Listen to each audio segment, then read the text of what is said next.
Hi guys, welcome back. This is Dr. Sandeep Tiwari and I welcome to you to online classes. Guys, in today's video I am going to discuss with you the fourth canto of the poem Ode to West Wind. And as I told you before that in first three cantos of this poem, the poet describes the effect of west wind on the earth, on the sky and on the ocean, while in last two cantos the poet becomes personal, or the last two cantos are related to poet's own life. It means it can be said that it is autobiographical. Okay? Let's see. If I were a dead leaf, thou mightest bear. If I were a swift cloud, to fly with thee. A wave to pant beneath thy power and share thy impulse of strength, only less free than thou, O uncontrollable.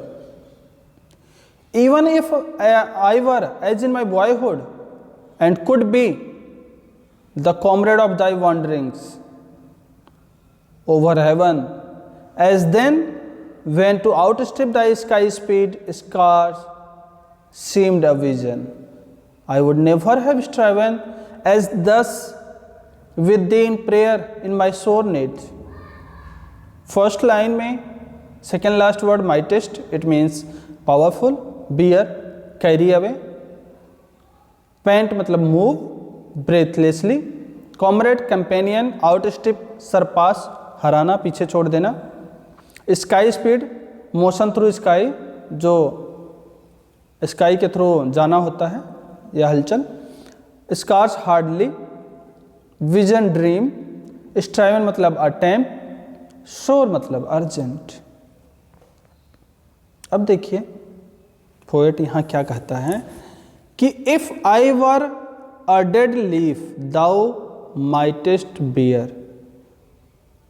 Poet क्या कहता है कि at this time I am full of miseries, there are so many problems in my life, but if I were a dead leaves, if I were a dry leaves, अगर मैं सूखा पत्ता होता तो I would like to bear your power, तो मैं तुम्हारे power को बियर करना पसंद करता या तुम्हारे पावर को महसूस करता। ओके कहने का मतलब if he had been as light as a dead leaf the west wind could have carries him with her. अगर वो एक डेड लीव्स होता, एक ड्राई लीव्स होता, तो वेस्ट विंड उसको अपने साथ उड़ा करके ले जाती। And if he were a Swift cloud he could have phloem with the west wind. दूसरी लाइन में कहता है कि अगर मैं स्विफ्ट क्लाउड होता तो I would like to fly with you, वो उसके साथ उड़ना पसंद करता। And if he had been a wave और a sea wave he would have got her power and thus he would share her strength. लिखा है ना, a wave to pant beneath thy power. अगर मैं वेव होता, लहरें होता, तो मैं तुम्हारे पावर के नीचे क्या करता, pant move breathlessly and share thy power, और तुम्हारे पावर को मैं शेयर करता। एंड एट दैट टाइम, और उस समय हाई या he would have been only a little less powerful than the west wind. It means he will be as powerful as west wind। तो यहाँ तक आपको ये बात समझ में आ गई होगी क्या कहना चाह रहा है। वो ये कहना चाह रहा है कि अगर वो एक सूखा पत्ता होता तो वेस्ट विंड के साथ उड़ता, क्योंकि हवा के साथ वो भी उड़ता। अगर वो क्लाउड होता, बादल होता, तो जैसे वेस्ट विंड बादलों को इधर उधर बिखेर देती है, उसी तरह से वो भी उसके साथ उड़ता। कौन? पोएट। और अगर वो एक वेव होता, लहरें होता, समुद्र की लहर होता, तो जैसे हवा के नीचे समुद्र की लहर चलती रहती है, ठीक उसी तरह से वो भी उसके नीचे बहता रहता। एंड इन दिस वे, और इस तरह से he can share the power of west wind, इस तरह से वो वेस्ट विंड के पावर को शेयर कर सकता था। फिर आगे क्या कह रहा है, if even I were as in my boyhood and could be the comrade of thy wanderings of heaven. बोलता है even if I were as a boy, अगर मैं क्या होता, if I were in my boyhood, अगर मैं अपने बचपन में होता, तो he could run as fast as west wind. If the poet wish क्या कर रहा है, if he were in his boyhood, अगर वो अपने बचपन में होता, कौन, पोएट, या बचपन के जैसे होता, जैसे बचपन में वो रहा करता था, तो he could run as fast as west wind, तो वो इतना ही तेज दौड़ सकता था जैसे कि west wind. And then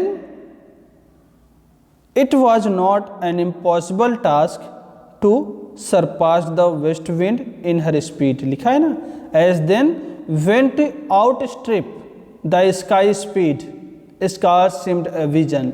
it means it will be hardly a vision या hardly a dream to surpass you या to left you backside। तो क्या कह रहा है कि if he were as in his boyhood he could run as fast as west wind, and then it was not an impossible task to surpass the west wind in her speed. I would never have striven as thus with thee in my sore need। बोला है, and that time he would never pray as he is praying now in his urgent need। बोलता है if he were as in his boyhood he would never request or never pray to west wind as he is praying now in his sore need या in his urgent need। Clear बच्चों, एक बार मैं वापस से recall करता हूं। तो first 4.5 line में वो कि ये कहता है कि अगर मैं पत्ता होता, सूखा पत्ता होता तो तुम्हारे साथ उड़ता, अगर मैं बादल होता तो तुम्हारे साथ उड़ता, अगर मैं सी वेव होता, समुद्र की लहर होता तो तुम्हारे नीचे बहता, और इन तीनों तरीकों से मैं तुम्हारे पावर को क्या करता, शेयर करता, कि तुम कितने पावरफुल हो ये मैं फील करता। फिर आगे वो कहता है कि अगर मैं अपने बचपन में भी होता, अगर मैं अपने बचपन के जैसे होता, जैसे मैं बचपन में रहा करता था, तो मैं, तुम जो बह रही हो आसमान तक, धरती से आसमान तक, तुम्हारे इस स्पीड में, तुम्हारे इस गति में तुमको पीछे छोड़ देता। मतलब मैं तुम्हारे साथ साथ बहता और तुमको पीछे छोड़ देता, और फिर ये बहुत मुश्किल से एक स्वप्न प्रतीत होता। मतलब it was not an impossible task, ये बिल्कुल ही इम्पॉसिबल टास्क नहीं था कि मैं तुम्हें पीछे छोड़ देता, आसानी से मैं तुम्हें पीछे छोड़ सकता था। और तब कब, जब मैं अपने बचपन में होता, अगर मैं वैसा होता तब मैं बिल्कुल भी तुमसे प्रेयर नहीं करता जैसे कि अभी मैं तुमसे प्रेयर कर रहा हूँ अपने ज़रूरत पे, अपने नीड पे। क्या प्रेयर कर रहा है वो, आगे हम देखते हैं आगे की लाइन्स में। कहता है oh lift me as a wave, as a leaf, a cloud, I fall upon the thorns of life, I bleed, a heavy weight of hours has chained and bowed one to like thee, tameless and swift and proud। क्या कह रहा है, अभी वो बोला कि मैं बिल्कुल प्रे नहीं करता जैसे कि मैं अभी प्रे कर रहा हूँ। तो पोएट क्या प्रे कर रहा है, वो कहता है कि lift me as a wave, a leaf, a cloud। It means the poet says that he is full of troubles and oppression in his life। या the problems and the operations of his life cursed him, उसने उसको तबाह कर दिया, बर्बाद कर दिया है। किसने? प्रॉब्लम्स ऑफ लाइफ, जिंदगी की प्रॉब्लम्स ने। And he is hardly able to lift his head, वो बहुत मुश्किल से अपना हेड ऊपर उठा पा रहा है। Therefore, the poet prays to west wind to lift him from the earth like a wave, like a leaf, like a cloud, because the poet is in full of problem, या in full problem. There is so much problem in his life. It means he demands energy so that he may be able to break the chain and become light and fleet like the leaf, cloud and wave under the wind impulse. Okay बच्चों, तो एक बार हम देखते हैं line to line क्या कहना चाह रहा वो। The poet requests to west wind to lift him as a wave, as a leaf, as a cloud, कि उसको एक वेव की तरह, एक लीफ की तरह, एक क्लाउड की तरह उठा ले। Because he is in miseries of his life, क्योंकि वो अपने मिजरीज में, अपने प्रॉब्लम्स में खो गया है या डूब गया है। And all the problems have chained him and bent down him या बेंड हिम।